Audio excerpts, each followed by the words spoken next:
내 이웃에 대하여 거짓 증거하지 말라. 10계명 중 9번째 계명입니다. 벌써 9번째네요. 그죠? 오늘 말씀 내 이웃에 대하여 거짓 증거하지 말라. 이렇게 말씀하고 있는데 약속을 깨는 것 거짓말이죠. 약속이 참 중요합니다. 사람과 사람 사이에 또 마찬가지로 하나님과 우리 사이에 약속도 참 중요합니다. 성경은 약속의 책이에요. 구약, 신약, 구약 성서. 하나님께서 옛적에 창조 때부터 약속하신 그 약속의 내용들을 담아놓은 것이 바로 구약 성경이고, 신약 성경은 예수께서 이 땅에 오심을 통해서 새로운 언약, 새로운 약속이 갱신되었음을 선포하는 것이 바로 신약 성경입니다. 그래서 성경은 약속의 책이에요. 하나님께서 아담을 창조하시고 제일 먼저 하신 게 뭐예요? 약속하셨죠? 내가 너를 복주고 복주겠다. 생육하고 번성하고 땅에 충만하라. 아브라함을 부르신 다음에 내가 내 명령을 잘 지키고 행하면 내가 너를 큰 민족이 되게 하겠다. 너를 큰 조상이 되게 하겠다. 축복을 약속하셨고, 모세를 부르실 때도 약속하셨고, 그리고 신명기의 내용이 뭡니까? 축복의 내용 아니에요? 내가 하나님의 율법을 지켜 행하고 좌로나 우로나 치우치지 아니하면, 이렇게 약속하면 이 복이 너에게 임할 것이다. 약속이에요, 약속. 하나님께서 다윗을 부르신 다음에 내가 너를 내 종으로 삼겠다. 그리고 너를 통하여서 내 뜻을 이루어갈 것이다. 약속하신 거죠. 성경 자체가 다 뭐예요? 약속의 책입니다. 약속의 책. 그래서 이 구약 성경을 보게 되면 이 약속이 얼마나 무겁고 중요했냐 하면, 하나님과 사람 사이에, 또 때로는 사람과 사람 사이에 약속을 할 때 어떤 의식을 치렀냐 하면, 짐승을 갖다 놔요. 작은 것은 비둘기, 아니면 양, 염소, 이런 짐승을 갖다 놓고 살벌하게 반으로 쪼개버려요. 반으로 쪼개가지고 약속한 두 사람이 그 쪼개진 짐승 사이로 걸어가게 만들어요. 어떤 의미일까요? 우리들이 맺은 이 약속을 어기면 이 짐승처럼 찢김을 당해도 상관없다. 약속에 목숨을 거는 거죠. 언약에 목숨을 거는 거죠. 그만큼 약속을 지킬 때에 내가 거짓말하지 않겠다. 그런 각오가 담겨져 있는 겁니다. 또 어떻게 의식을 치렀냐 하면, 짐승의 피를 잡아다가 피를 담아가지고 약속을 한 이후에 그 짐승 피를 뿌립니다. 뿌려가지고 만약에 우리가 약속을 지키지 않으면 이 짐승처럼 피 흘림, 이 죽음을 당할 것이다. 그렇게 약속을 무겁게 한 거예요. 여러분, 오늘 10계명, 9계명에서도 내 이웃에 대하여 거짓 증거하지 말라. 이 거짓에는 뭐가 담겨져 있는 거예요? 약속을 어기는 것, 약속을 파기하는 그런 의미가 담겨져 있습니다. 여러분, 오늘 이 9계명은 모든 종류의 거짓말을 금지하는 내용이지만, 특별히 이 당시에는 법정에서 재판할 때 이웃에 대하여 위증하지 말라, 그런 뜻이에요. 법정에서 재판할 때 거짓말하지 말라, 이런 의미로 주로 사용되어졌습니다. 여러분, 고대 사회에서는 이 약속이 얼마나 중요하냐면, 그리고 거짓말하지 않는 것이 얼마나 중요하냐면, 만약에 법정에서 거짓 증거하잖아요. 로마 시대에는 그 사람을 잡아다가 낭떠러지에 세웁니다. 그래서 사람들이 보는 앞에서 이 거짓말 위증한 자다, 낭떠러지에 밀어서 떨어쳐서 죽입니다. 또 애굽, 이집트에서는 만약에 법정에서 재판을 할 때 거짓말했다, 그러면 그 사람을 데려다가 코를 잘라버리고 귀를 잘라버렸어요. 그렇게 법정에서 거짓말하는 게 무서웠다는 거죠. 여러분, 왜 이렇게 거짓말하는 것에 대해서 무겁게 처벌할까요? 거짓말하게 되면 내 자신이 망가져요. 더 나아가서 이웃이 망가집니다. 더 나아가서 공동체가 망가져요. 여러분, 한번 잘 보세요. 가정에서의 불화, 공동체에서의 분란, 왜 생길까요? 그 시초가 거짓말이에요. 그 시초가 말에서 나오기 때문에 이 말하는 것이 그만큼 중요하다는 겁니다. 여러분, 우리나라 현실을 한번 보세요. 우리나라 사람들 얼마나 거짓말을 많이 하는지. 위증죄, 무고죄 얼마나 많은 줄 아세요? 몇 년 전 통계지만 2017년도 통계를 보게 되면 한국 사람들이 일본에 비해서 위증죄가 몇 배인 줄 아세요? 400배 이상. 정확하게 표현하면 한국이 일본보다 법정에서 위증을 우습게 생각을 해요. 무섭게 생각을 안 해요. 몇 배가 많냐 일본보다. 400배. 정확히 427배 이상 많아요. 또 남을 함부로 무고 죄가 없는데 억울하게 고소하는 것. 툭하면 고소하잖아요. 툭하면 고발하잖아요. 그런 무고죄가 일본의 몇 배냐? 약 500배. 정확하게 542배. 여러분 일본은 기독교인이 2% 3%밖에 되질 않아요. 근데 정직해요. 거짓말하지 않아. 물론 여러분 다른 나라는 이 무고죄, 위증죄가 커요. 우리나라는 이 처벌이 가볍기 때문에 우습게 생각하는 거예요. 여러분 우리나라 천만 성도 자랑합니다. 3분의 1을 기독교인이라고 자랑을 해요. 남산 밤에 한번 올라가 보세요. 서울시내 전체가 빨간색 십자가 네온등이 있어요. 공동묘지인가? 여러분 그만큼 기독교인이 많고 신앙인들이 많은데 얼마나 많은 거짓말, 얼마나 많은 거짓, 위증 이런 것들이 많은지요. 여러분 오늘 에베소서 4장 읽었잖아요. 출애굽기 20장도 읽었지만 출애굽기 4장은 사도 바울의 권면이에요. 너희가 옛사람을 벗어버리고 새사람을 입어라. 이런 내용인데 그 옛사람을 벗어버리는 방법이 뭐냐? 첫 번째 오늘 4장 25절에 보니까 그런 즉 뭐예요? 거짓을 버리고. 우리가 옛사람을 버리고 새사람이 될 때 첫 번째 해야 될 게 뭐냐? 거짓말하지 말라는 거예요. 거짓되이 행하지 말라는 거예요.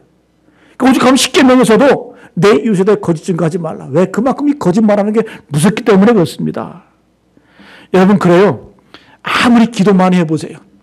아무리 영적 능력이 탁월해서 방언하고 은사, 병 고치는 은사가 있고 근데 그 입술이 거짓말을 해. 그 여러분 영성 가짜예요. 가짜. 성경에 분명히 뭐라고 하면 거짓말하지 말라는 거예요. 여러분 없는 말 지어내고 뭐 남들 막 함부로 음해하고 침소봉대하고 침소봉대가 뭐예요? 작은 바늘 같은 걸 큰 몽둥이 같도록 이렇게 부풀리는 걸 과장하는 걸 침소봉대라 그러잖아요. 그죠? 함부로 수근수근거리고 없는 말 지어내고 이거 하나님이 기뻐하지 않는다라는 거예요. 우리가 하나님 믿으면서도 예수 믿으면서 이런 일들이 얼마나 많은지요. 여러분 우리의 말이 참 중요합니다. 왜 그러냐면 우리 인간이 짐승과 다른 그 구별점이 뭐냐? 언어를 사용한다는 거예요. 그래서 우리가 하나님의 형상을 닮았다고 할 때 이 언어 사용, 언어적인 인간이 되었다고 하는 것이 바로 특별한 하나님의 형상을 부여받은 겁니다. 그러나 이 언어를 우리가 어떻게 사용합니까? 우리의 언어의 사용의 그 모습에 따라서 우리 인간의 가치가 결정된다는 겁니다. 그래서 야고보서 3장 2절에 보면 이렇게 말씀해요. 만일 말에 실수가 없는 자라면 곧 온전한 사람이다. 대단하죠?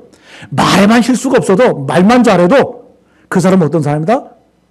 하나님과 사람 앞에서 온전한 사람이 될 수 있다는 거예요. 그만큼 말이 중요합니다. 여러분 유대인의 격언 가운데 이런 표현이 있어요. 말이 입안에 있으면 내 자신이 말을 지배할 수 있지만 말이 한번 입 밖에 나가면 이제 말이 나를 지배하게 된다. 그렇지 않겠어요? 내가 말을 하지 않고 그 말이 내 입에 머물러 있으면 내가 그 말을 지배할 수가 있어요. 그죠? 그러나 내가 어떤 말을 내뱉었어요. 그러면 그 말이 이제부터 나를 지배하는 거예요. 내 삶을 결정하는 거예요. 그만큼 말의 힘이 강력하다는 겁니다. 자, 그럼 오늘 좀 더 자세히 하나님께서 9번째 계명 가운데 내 이웃에 대하여 거짓 증거하지 말라. 왜 이렇게 명령하셨을까? 우리 먼저 한번 따라합니다. 거짓말은 영적인 문제이다.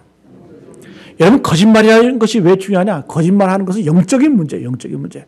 쉽게 표현하면 거짓말하는 것은 죄라는 거예요. 죄. 분명한 죄입니다. 그러나 대부분의 사람들은 말로 거짓말하는 것을 그렇게 무겁게 생각하지 않아요. 가볍게 생각을 해요. 그리고 함부로 부지중에라도 쉽게 거짓말을 합니다. 그러나 이 거짓말하는 것, 죄 같지 않은 죄이지만 그러나 이건 큰 죄라는 거예요. 엄청난 결과를 초래할 수 있다는 거예요. 첫 번째, 거짓말하는 사람, 거짓 증언하는 사람은 하나님이 싫어하세요. 이거 분명히 하시기 바랍니다. 거짓말하는 것은 하나님이 싫어하세요. 싫어하실 뿐만 아니라 저주하세요. 잠언서 19장 5절 말씀 거짓 증인은 벌을 면하지 못할 것이요 거짓말을 하는 자도 피하지 못하리라. 거짓 증언하고 거짓말하면 하나님의 심판을 피하지 못한다는 겁니다. 호세아 10장 4절 말씀에 그들이 헛된 말을 내며 거짓 맹세로 언약을 세우니 그 재판이 밭기랑에 돋는 독초 같으리라. 여러분 거짓말하게 되면 독초 잘못 먹으면 금방 죽잖아요. 예? 금방 문제 일어나고 경련이 일어나잖아요. 그만큼 이 거짓말하는 게 무섭다라는 겁니다. 독초 같다라는 거예요. 자, 그러면 좀 더 우리가 구체적으로 구약 시대에는 왜 이렇게 거짓말하는 것을 무겁게 엄하게 다스렸을까?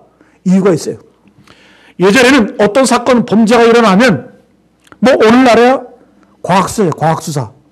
과학수사가 있어가지고 뭐 지문을 채취하거나 아니면은 범죄에 사용된 도구를 이렇게 가져다가 DNA를 검색도 하고 어떤 물증을 잡으면은 그거 가지고 충분히 이 범죄를 증명해낼 수가 있어요. 그러나 예전에는 이 고대 사회에서는 이 과학이 발달되지 않았기 때문에 어떤 사람이 범죄하고 만약 살인사건이 일어나면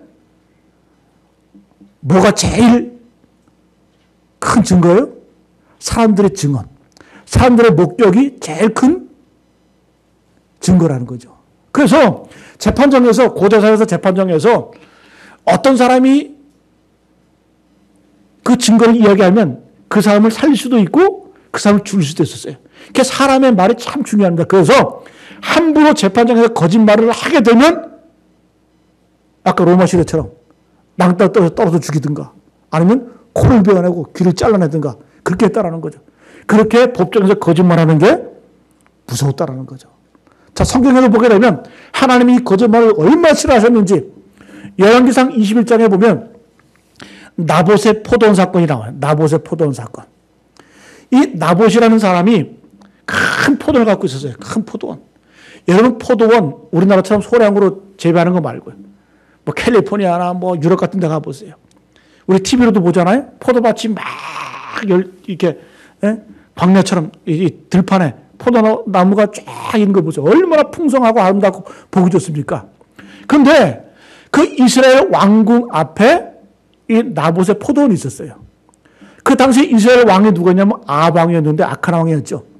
이 아합 왕이 하루는 이 궁전을 거닐다가 궁궐 앞을 내다보니까 포도밭이 쫙 펼쳐져 있는 거예요. 아, 너무 아름다워. 너무 좋아. 어떤 마음이 들겠어요? 갖고 싶어. 뺏고 싶어. 그래가지고 이 아합 왕이 양심은 있어가지고 그 나봇 포도원 주인을 불러다가 어떻게 하냐. 내가 돈 많이 줄 테니까 값을 많이 쳐줄 테니까 그 땅 내게 팔아. 이렇게 얘기를 합니다. 그때 이 나봇이 뭐라고 얘기하냐. 왕이시여. 나는 이 땅을 팔 수가 없습니다. 왜냐하면 이 땅은 우리 조상 대대로 내려오는 유산이기 때문에 함부로 내가 돈을 받고 팔 수가 없습니다. 이렇게 이야기하니까 아합 왕이 고민이 되는 거예요. 갖고 싶은데. 예? 말을 안 들으니까 고민하는 거예요. 그래가지고 성경에 보면 어떻게 표현했냐. 이 아합 왕이 침실로 들어가가지고 나오지 않았다 그래요. 그리고 밥도 안 먹었다 그래. 쫀쫀하게. 네? 밥을 안 먹고 침실에서 나오질 않으니까 그 아합 왕의 아내가 누구였습니까? 이세벨. 세계 악처 중에 악처. 이세벨. 그 이세벨 이 왕비가 들어가서 묻는 거예요. 왕이시여 왜 그러십니까? 그랬더니 이 아합 왕이 이제 얘기하겠죠. 이만저만해서 저만저만했다. 이렇게 얘기를 하니까 이세벨이 웃으면서 뭐 그런 거 갖고 고민을 하냐고. 내가 갖게 해줄 테니까 나만 믿으라고. 그러니까 이 이세벨 이 악독한 여인이 어떤 계략을 세우냐 하면 두세 명을 돈으로 매수합니다. 돈으로 매수해가지고 거짓 증언을 하게 만들어요. 그 사람들 다 모아놓고 족장들, 장로들을 모아놓고 이스라엘 백성을 모아놓고 뭐하고 이 두 명이 거짓 증거하냐면 이 나봇이 하나님과 왕을 입술로 저주했다. 신성모독했다. 신성모독하면 어떻게 되는 거예요? 돌에 맞아 죽는 거예요. 그러니까 이 두 명이 거짓 증거를 하니까 사람들이 돌을 들어가지고 이 나봇을 돌로 쳐 죽입니다. 그럼 그 땅은 어떻게 되겠어요? 이제 아합 왕이 그 땅을 뺏는 거예요. 여러분 이 사건이 얼마나 충격적이고 무서운 사건이냐면 구약성경 곳곳에 이 사건이 기록되어 있어요. 자, 이 모습을 본 하나님이 진노하십니다. 그리고 엘리야 선지자를 불러가지고 뭐라고 저주하냐 하면 성경은 이렇게 나와 있어요. 아방에게 어떤 저주가 임하냐면 너와 내 자손을 이스라엘 땅에서 쓸어버리겠다. 너뿐만 아니라 네 자손들 이스라엘 땅에서 쓸어버리겠다. 그 다음에 아합에게 속한 자는 성읍에서 죽은 자는 개들이 먹을 것이고 들에서 죽은 자는 공중의 새가 먹을 것이다. 여러분 얼마나 무서워요. 이 아방의 후손들 어떻게 된다? 성 안에서 죽는 자들은 개들이 먹을 것이고 들에서 죽는 자들은 공중의 새가 와서 뜯어먹을 것이다. 또 그 부인, 그 아내 이세벨에는 어떤 저주가 임하냐? 개들이 이스라엘 성읍 곁에서 이세벨을 먹을 것이다. 그대로 이루어집니다. 예후 장군이 반란을 일으켜가지고 그 아방을 죽인 다음에 어떡합니까? 마지막 이세벨 있는 궁궐로 돌진하죠. 그때 이세벨이 그 궁궐 옥탑에서 바라보고 있죠. 그때 예후가 쫓아 올라가서 그 이세벨을 궁궐 바닥으로 떨어뜨려 버립니다. 땅바닥에 시체가 떨어져요. 그때 누가 그 시체를 핥아요? 개들이 와가지고 그 시체를 핥아버립니다. 말씀 그대로 이루어졌다는 거죠. 여러분 구약성경 이 말씀 보게 되면 하나님께서 거짓말하는 것을 얼마나 싫어하시고 얼마나 이 악한 일이라고 말씀하고 계시는지. 근데 우리는 거짓말 쉽게 하잖아요. 그죠? 여러분 신약에 와서도 사도행전 5장에 보게 되면 어떤 사건이 벌어지냐. 아나니아와 삽비라 두 부부가 한날 1시에 죽는 사건이 나타나죠. 무슨 사건이냐 하면 그 당시 초대교회 때는 네 거 내 거 없이 자기 것을 다 팔아서 유무상통하며 함께 공동생활을 했습니다. 그때 이 아나니아와 삽비라가 자기 재산을 다 팔아가지고 하나님께 드리죠. 뭐 하나님이 드리라고 했습니까? 받겠다고 했습니까? 자기들의 열심을 가지고 그냥 하나님께 드리라고 그랬어요. 근데 다 팔고 나니까 드리기가 아까워. 그래서 반은 남기고 반만 가지고 와서 하나님께 드립니다. 뭐 솔직히 사도들 앞에서 우리가 전 재산을 팔았는데 반만 하나님께 드리겠습니다. 그건 누가 뭐라고 했어요. 그죠? 근데 거짓말을 하죠. 우리가 전부를 하나님께 바칩니다. 그 자리에서 즉사해버리죠. 예? 아내도 남편도 그냥 즉사합니다. 여러분 하나님께서 뭘 말하는 거예요? 거짓말하는 것 싫어하신다라는 거예요. 거짓말하는 거 하나님께서 악하게 보신다라는 거죠. 여러분 우리가 보기에는 그게 무슨 죽을 일인가. 그러나 하나님께서 그만큼 거짓말하는 것을 싫어하신다라는 거예요. 악하게 보시는 줄로 믿습니다. 여러분 그래요. 우리가 부지중에라도 우리가 거짓말했으면 빨리 회개해야 돼요. 빨리 돌이켜야 돼요. 예? 왜? 거짓말이 나를 좀먹기 때문에 그래. 내 영혼을 파괴시키기 때문에. 왜? 이거 영적인 문제, 영적인 문제. 거짓말을 하다 보면 내 영이 망가져버립니다. 깨져버립니다. 여러분 우리가 몸도 그렇잖아요. 몸에 뭐 상한 게 들어오고 또 그리고 뭐 독이 들어오면 구토가 나야 되잖아요. 설사가 나야 되잖아요. 그거 배출하는 거잖아요. 그게. 예? 여러분 장염이라는 게 왜 장염이 생겨요? 나쁜 게 들어오게 되면 균이 들어오게 되면 그것을 내보내기 위해서 장염, 그게 좋은 거예요. 그거 다 뱉어내야 돼. 근데 어떤 분은 막 자랑하더라고요. 어떤 걸 먹어도 소화가 다 잘 돼. 그러면 한 번에 가는 수가 있어요.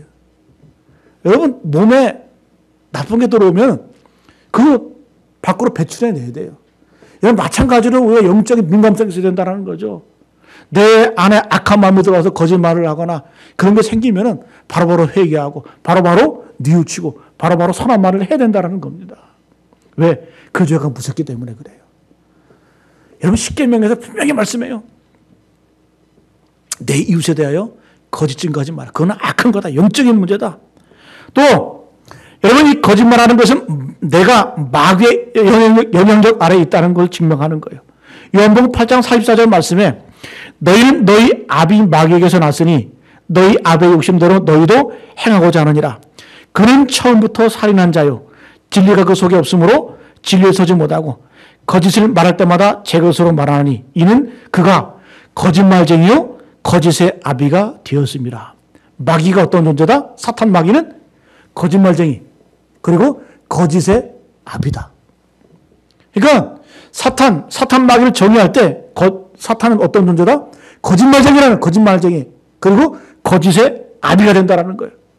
그래서 우리가 거짓말하면 사탄 정도는 아니라도 마귀 새끼 정도는 돼요. 그죠? 그러니까 우리가 하나님 믿으면서도 거짓말하고 살면 내가 하나님의 자녀이지만 아직까지 내 영향력은 누가 알아 있다? 사탄의 지배 아래 있다라는 거. 사탄의 영향 아래 있다라는 거예요. 거짓말을 하지 말라는 겁니다. 거짓말은 이렇게 문제가 된다는 겁니다. 여러분, 우리가 너무 쉽게 생각하지 마세요. 이것도 어찌 보면 거짓이 될 수가 있어요. 나 하나님 믿어. 나 예수님 믿어. 근데 실제 보면 하나님 믿는 것처럼 살지 않아. 하나님 없는 것처럼 거짓말해. 그 프랑스의 영성가 중에 샤를르 드 푸코라는 분이 계세요. 이 푸코라는 분이 프랑스 군인이었다 전쟁에 나가서 그 전쟁 가운데 회심을 해요. 회심을 하고 이제 카톨릭 신부가 되는데 이 푸코가 이런 얘기를 합니다. 사라의 불꽃이라는 책에서 이분이 어떻게 죽었냐 하면 회심하고 개종하고 난 다음에 그 사라 사막에 가서 불쌍한 사람들 도와주고 복음을 전하다가 원주민의 그 칼에 맞아서 총에 맞아서 죽습니다. 이분이 이런 얘기를 해요. 그의 처저에서 하나님을 믿는 사람에게 가장 어려운 것이 무엇일까? 저 여러분에게도 해당되는 얘기. 하나님 믿는 사람에게 가장 어려운 게 뭘까? 이 푸코는 이렇게 대답합니다. 하나님을 믿는 사람에게 가장 어려운 것은 하나님을 믿는 것이다. 잘 들어보세요. 하나님 믿는 사람들에게 가장 어려운 게 뭐다? 하나님을 믿는 것이다. 저 목사지만 제일 어려운 게 뭔지 아세요? 목사처럼 사는 게 제일 어려워요. 우리가 예수 믿지만 예수 믿는 사람처럼 사는 게 얼마나 힘들어요. 제대로 믿으려면. 여러분, 우리가 하나님 믿는다고 하면서 하나님 믿지 않는 것처럼 살 때가 얼마나 많아. 이걸 뭐라고 말해? 실제적 무신론자. 신학적인 용어로. 하나님은 믿긴 믿는데 실제 그 모습을 들여다보면 무신론자처럼 살아. 하나님 없는 것처럼 살아. 마치 하나님이 존재하는 것처럼 그렇게 살 때가 얼마나, 그렇게 거짓말하고 그렇게 살 때가 있다라는 거예요. 여러분, 우리가 왜 거짓말을 하고 삽니까? 이유가 있어요. 지금 내 곁에 하나님이 계시다는 사실을 믿지 못하기 때문에 그래요. 우리 그리스도인들이 왜 일터에서 왜 불의를 저지릅니까? 왜 악과 타협합니까? 왜 죄를 저지릅니까? 왜 정의를 저버립니까? 다 이유가 있죠. 하나님이 지금 내 옆에 계시지 않다고 믿기 때문에 그렇게 사는 거예요. 실제적으로 하나님 없이 사는 겁니다. 하나님 믿으면서도. 그만큼 이게 쉬운 문제가 아니라는 겁니다.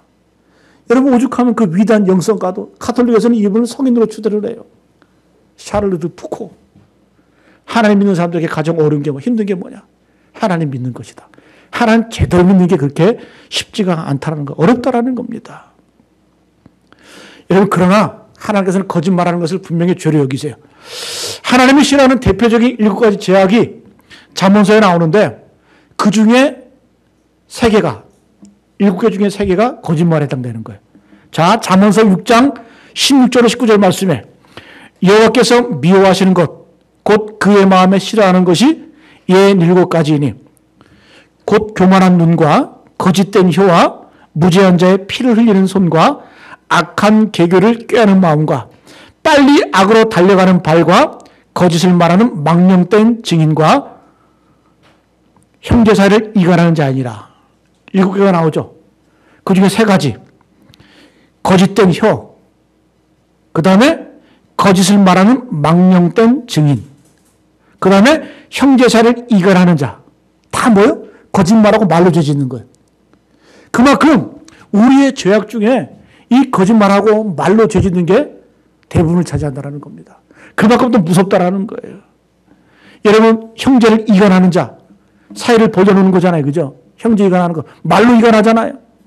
여러분, 사탄, 마귀의 이름이 뭐예요? 디아블로스. 헬라어로. 디아블로스. 여러분 아시잖아요. 디아. 사이를 말하고. 블로스는 블로. 던지다. 그게 뭐예요? 마귀가 하는 얘기가 뭐냐? 마귀가 하는 일은 사이 속에 들어가가지고 이간질하고 틈을 내고 그 사이를 벌려놓는 거라는 거죠. 마귀가 하는 짓이라는. 그래서 여러분, 거짓말하는 것은 영적인 문제. 분명히 말씀드리면 죄입니다. 큰 죄예요. 성경에서 끊임없이 이 거짓말로 위증하는 것, 거짓말로 무고하는 것, 거짓말하는 것 하나님이 가만두지 않으셨어요. 그래서 우리는 거짓을 버려야 돼. 그래서 사도 바울이 우리가 옛사람을 벗어버리고 새사람을 입게 되면 제일 먼저 할 게 뭐냐? 거짓을 버리라는. 거짓을 버리고, 거짓을 버리고. 여러분, 이런 영적인 능력이 회복되는 우리 모두 되시기를 축복합니다. 그 두 번째로 이 거짓말하는 계명을 하나님 왜 주셨을까? 바로 이웃과 공동체를 보호하기 위해서요. 오늘 여러분 10절 말씀 다시 한번 같이 한번 읽어볼까요? 9계명 시작. 내 이웃에 대하여 거짓 증거하지 말라. 거짓 증거하지 말라라고 말씀하는데 그 전제가 있어요. 누구에 대해서? 내 이웃에 대하여 거짓 증거하지 말라. 거짓말을 하지 말라는 얘기는 누구를 위한 거다? 이웃을 위해서, 공동체를 위해서, 타인을 위해서, 보호하기 위해서 이 계명을 주셨다는 겁니다. 여러분, 오늘날 우리나라가 얼마나 어수선합니까? 소란스럽습니까? 일부 예배 때 정인모 장로님이 기도하시면서 엉망진창 된 우리 사회 이렇게 말씀하시더라고요. 그 제 귀에 딱 들어오더라고요. 엉망진창. 왜 그럴까 도대체? 가짜 뉴스가 판치고 거짓말이 판치고 자기 말에 책임지지 않기 때문에 나라가 어지러운 거예요. 나라가 시끄러운 거예요. 예? 여러분, 가짜 뉴스가 얼마나 많은지. 코로나19가 창궐하니까 어떤 분은 뭐 그렇게 막 올려놨더라고요. 저도 그 카톡 받았어요. 드라이기를 사용하면 코로나19 세균이 죽는데, 또 락스에는 이 코로나 세균이 죽는데, 다 거짓말이에요. 새빨간 거짓말. 여러분,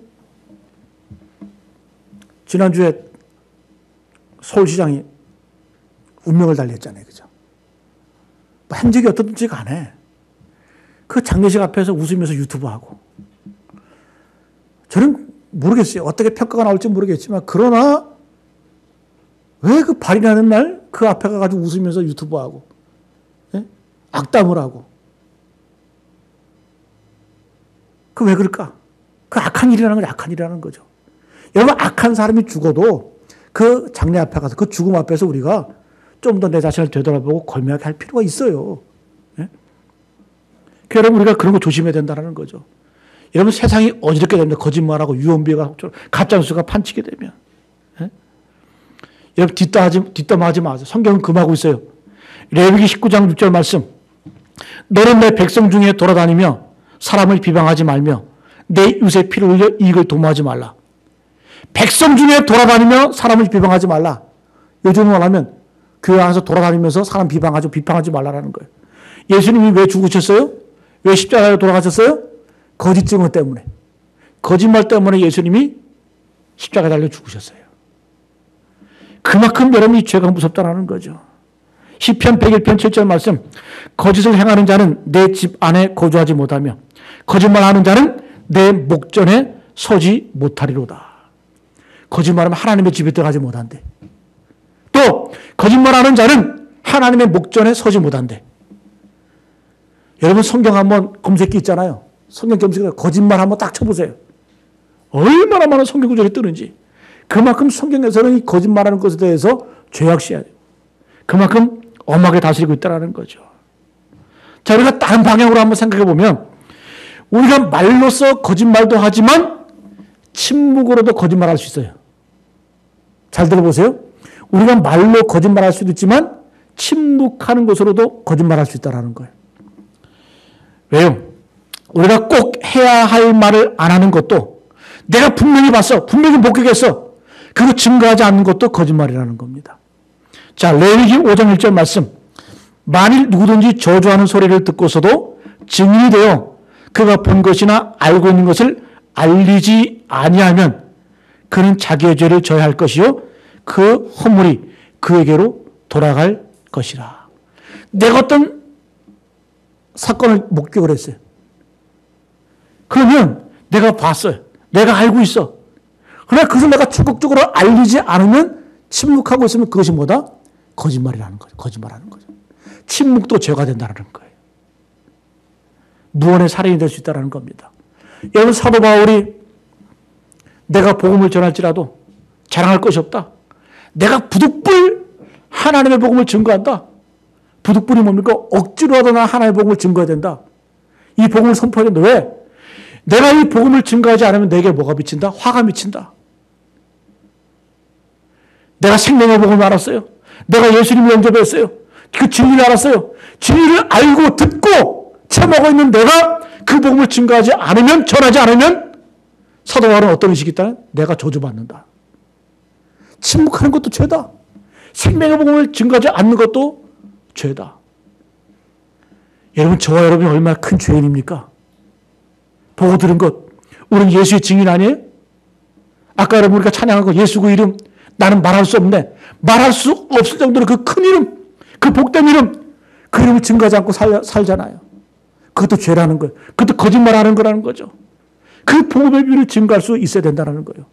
사무엘 선지자도 나는 너희를 위하여 기도하기를 쉬운 죄를 여호와께 결단코 범하지 않겠다. 기도하지 않는 것 우리는 죄로 여기지 않았잖아요. 그러나 침묵하고 나라를 위해서, 민족을 위해서, 이스라엘 백성을 위해서 기도하지 않고 침묵하는 것 그 자체가 뭐다? 죄로 여기는 거예요. 여러분, 나는 거짓말 안 했으니까, 악담 안 했으니까, 난 비방 안 했으니까, 나는 죄 진 거 없어. 여러분, 침묵하는 거 뭐다? 죄예요. 저와 여러분, 죄인입니까? 죄인 아닙니까? 다 눈 감고 계시는데. 죄인이에요, 죄인. 저도 죄인이고. 침묵하는 죄. 여러분, 그렇습니다. 우리가 이 말로서 거짓말도 할 수 있지만 우리가 침묵하는 그것 자체도 보고 들은 것, 하나님의 그 거룩한 증인으로서 증거하지 않는 것도 거짓말하는 죄라는 겁니다. 우리가 또 한 가지, 우리가 반대로 거짓말을 해야 될 때가 있어요. 거짓말을 해야 될 때가 있어요. 언제일까요? 생명을 살 때는 거짓말할 수 있어야 돼요. 자, 사실보다 중요한 게 진실이에요. 진실보다 더 중요한 게 생명이에요. 자, 예를 들면 어떤 분이 그런 얘기를 해요. 나는 하는 일이 다 안 돼서 죽고 싶어요. 그런 분이 있어요. 그분이 그렇게 얘기하죠. 그러네요. 죽어야 되겠네요. 그렇게 얘기합니까? 여러분, 불치병에 걸린 환자가 의사한테 갔어요. 의사 선생님, 저 죽죠? 그 의사가 당연히 죽습니다. 그렇게 얘기합니까? 아니죠. 회복할 수 있어요. 건강할 수 있어요. 나을 수 있어요. 그게 아니라 할지라도, 불가능할지라도 우리가 그것이 바로 살리는 말이 될 수 있다는 거예요. 자, 여러분, 대표적으로 한번 예를 들어볼게요. 출애굽기 1장에 보면은 출애굽기가 어떻게 시작이 됩니까? 그 히브리 노예들, 애굽 땅에 거전 히브리 노예들이 자손들이 많이 나와가지고 점점 더 번성하는 거예요. 그때 이 이집트 애굽 왕 바로가 겁이 나는 거죠. 그죠? 두려운 걸 느끼는 거죠. 노예로 부리는 그 히브리 백성들, 이스라엘 백성들이 자손들을 많이 나와가지고 자꾸 인구가 늘어나니까 이 애굽 왕이 겁이 나는 거예요. 그래가지고 어떤 명령을 내리냐면 그 산파들, 애를 낳을 때 도와주는 그 산파들 시켜가지고 잘 봤다가 딸을 낳으면 살려놓고 아들 낳으면 죽여버려. 근데 그 히브리 산파들 십부라와 부하가 어떤 일을 해요? 죽이지 않고 살려주죠. 그러니까 이 애굽 왕 바로가 열이 받은 거예요. 열이 받아가지고 그 히브리 산파들 불러다가 왜 이 왕의 명령을 거역했냐? 왜 니들 말을 안 듣냐? 이렇게 얘기하니까 그 산파들이 하는 얘기를 한번 들어보세요. 이렇게 얘기합니다. 출애굽기 1장 19절 20절 말씀. 산파가 바로에게 대답하되 히브리 여인은 애굽 여인과 같지 아니하고 건장하여 산파가 그들에게 이르기 전에 해산하였더이다 하매.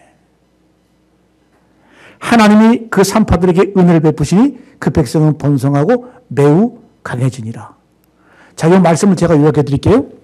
바로 왕이 물어보니까 책망하니까 히브리 산파들이 쉽게 표현해 거짓말한 거예요. 하나님을 두려워해서 죽이지 않았다 그랬어요, 성경은. 그런데 이 히브리 산파들이 대답을 해야 되니까 뭐라고 대답하냐? 이 히브리 사람들, 이 여인들은 강합니다. 애굽 여인들과 같지 않습니다. 그래서 산파들이 도착하기 전에 이미 애를 낳았기 우리가 어떻게 합니까? 이렇게 얘기를 하는 거예요. 거짓말이죠. 근데 그 거짓말을 드시고 하나님이 그들에게 은혜를 베푸셨다. 아이러니죠. 하나님께서는 거짓말한 사람들에게 은혜를 베푸셨어요. 거짓말하고 은혜 받고 거짓말하고 축복받은 거예요. 또 한 가지 예를 들어볼까요? 기생 라합. 가나안 땅에 창녀였죠, 창녀. 근데 그 가나안 땅을 정복하기 위해서 이스라엘 군대가 들어와서 정탐꾼을 들여보내죠, 그죠? 근데 그 정탐꾼들이 정탐을 하고 도망을 가서 이 기생 라합의 집으로 들어갑니다. 그때 이 가나안 군대가 쫓아와서 이 집에 들어갔다. 그 이스라엘 정탐꾼들을 내보내라. 그러니까 이 라합이라는 여인이 뭐라고 거짓말해요? 금방 우리 집에 들어왔었는데 들어왔다가 금방 도망갔습니다. 그래서 군대가 쫓아가서 집으로 쫓아가면 잡을 수 있을 겁니다. 거짓말을 하죠. 몰래 숨겨주고. 근데 여러분 이 거짓말 때문에 이 라합은 어떻게 됩니까? 히브리서 11장 12장에 보게 되면 믿음의 조상들이 쭉 열거가 되는데 그 믿음의 조상의 반열에 들어가죠. 마태복음 1장에 보게 되면 예수님의 족보가 나와요. 예수님의 족보 가운데 이 라합이라는 여인이 들어갑니다. 창녀였어요. 기생이었어요. 그런데 거짓말 잘해가지고 하나님의 은혜를 입었고 예수 그리스도의 다윗 왕의 조상이 되는 축복을 드립니다. 여러분 거짓말 하지 말라는 말씀이지만 그러나 거짓말 할 때가 있어야 돼요. 언제? 생명을 살릴 때. 여러분 독일 2차 대전 당시에 유대인들이 그 나치에 의해서 많이 죽어갈 때 특별히 네덜란드, 유럽 사람들이 유대인들을 많이 살려줬어요. 거짓말해서. 여러분 거짓말도 생명을 살리는 위해서는 거짓말 할 수가 있다는 거죠. 그걸 하나님이 기뻐하신다는 거죠. 그래서 생명을 살리는 일 이외에는 거짓말을 해서는 안 된다는 거죠. 여러분 좀 역설적이게도 참된 거짓말 하시기 바랍니다. 생명을 살리는 그런 말을 하시기를 축복합니다. 자, 그럼 결론적으로 그럼 우리가 어떻게 말을 할까요? 한번 더 합니다. 말할 때 생각하고 말하라. 생각하고 말하세요. 생각 없이 말하는 걸 우리는 뭐라 그래요? 푼수라 그래요. 푼수. 생각 없이 말하는 것. 생각은 영어로 이 정도는 아시잖아요. think. T-H-I-N-K. 5글자로 한번 풀어볼게요. 생각하고 말하라. think. T. true. 이 말이 진실인가? 거짓인가? 그래서 여러분 말할 때 true. 진실을 말하세요. 진실이면 말하고 내가 모르면 말하지 마세요. 두 번째, THH, help. 내가 이 말을 내서 도움이 되는가? 도움이 되면 말하시고 도움이 안 되면 입 다물으세요. 말하지 마세요. 세 번째, inspiring. I죠? 감동이 되는가? 내가 이 말을 내서 감동이 되는가? 우리식으로 말하면 은혜가 되는가? 은혜가 되면 말을 하고 은혜가 되지 않으면 말하지 마세요. 이게 말의 법칙이에요. 인스파이어링. 저도 이제 설교하고 마치고 집에 들어가면 저도 설교할 때 뭐 흥분할 때 좀 과장할 때도 있잖아요. 그죠? 그럼 저희 집사람이 그래요. 무슨 설교 시간에 이렇게 흥분해서 과장을 하느냐. 아니 뭐 좀 부풀어서 얘기할 때도 있잖아요. 그죠? 그러면 뭐 설교를 그렇게 막 제가 뭐 없는 얘기 한 겁니까? 있는 얘기 조금 과정해서 할 뿐인데. 그런 생각이 들더라고요. 이 여자 우리 교회 안 나왔으면 좋겠다. 응? 다른 교회 나갔으면 좋겠다. 생각이 들더라고요. 여러분 우리가 힘 떨어지게 하는 얘기 하지 마세요. 주일날 설교하고 예배 드리고 와서 힘들어 죽겠는데 와가지고 뭐 이렇게 과정에서 얘기하냐. 힘 빼는 얘기 하지 마세요. 그 다음에 N, necessary. 필요한 말인가 필요하지 않은 말인가. 필요하면 말하시고 필요하지 않으면 말하지 마세요. 마지막 K, kind. 말을 좀 친절하게 하세요. 싸납게 하지 말고. 어떤 분들은 정말 다 잘해놓고 말로 다 까먹어. 네?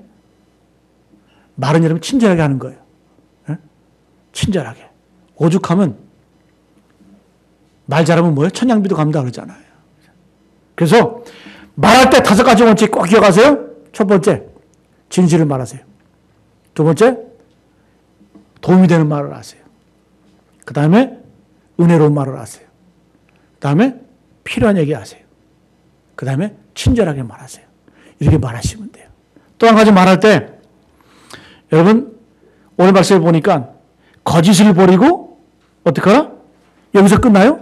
우리 신앙인들의 언어는 그냥 거짓을 버리고 소극적으로 거짓말하지 않는 것으로 끝나는 게 아니에요.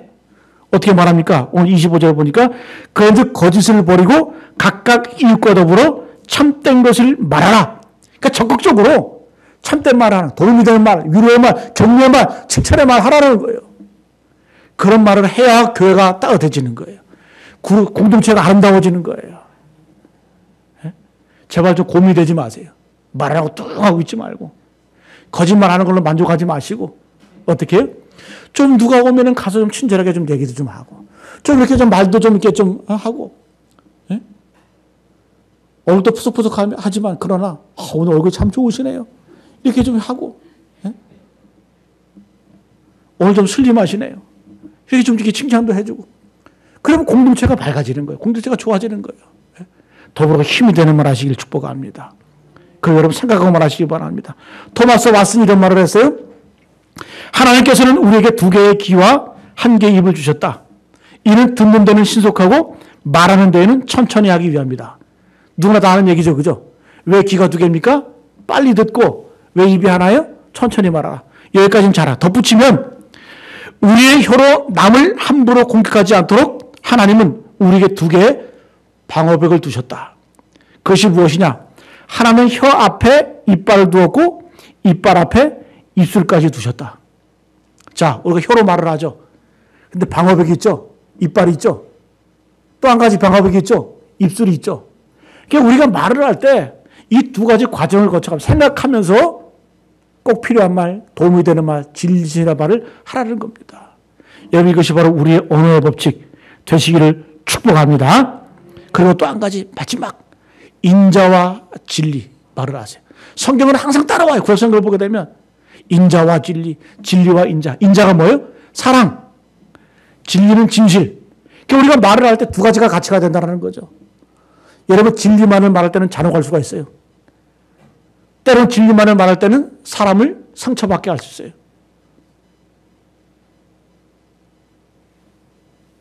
그렇잖아요. 좀 안 생긴 분을 향해서 너는 왜 이렇게 못생겼냐? 아, 사실은 말하는데, 진실을 말하는데 화내잖아요. 그죠? 네? 공부 못하는 사람 보고 너는 왜 공부를 못하냐? 사실인데 화내잖아요. 열받잖아요. 근데 여러분, 말을 할 때 진리만을 말하지 말라라는 거. 성경은 분명히 교훈하고 있어요. 인자와 진리는 같이 가다. 사랑의 말을 먼저 하고. 그래서 우리가 남에게 비난받을 때, 책망 들을 때 어때요? 어떨 땐 되게 기분 나쁘잖아요. 네가 뭔데 날 훈계해. 왜 그래요?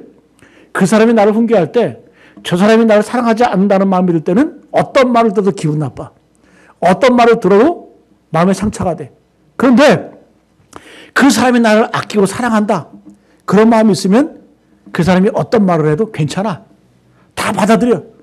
왜? 사랑의 마음이 있기 때문에. 그래서 우리가 말을 할 때도 정말 냉철하게 냉혹하게 막 진리 말하고 진실 말하고 나는 사실만 말하지 얽매기 하질 않아. 예? 이러면 사람 죽이는 거예요. 진리로 죽이는 거예요. 진실로 죽이는 거예요.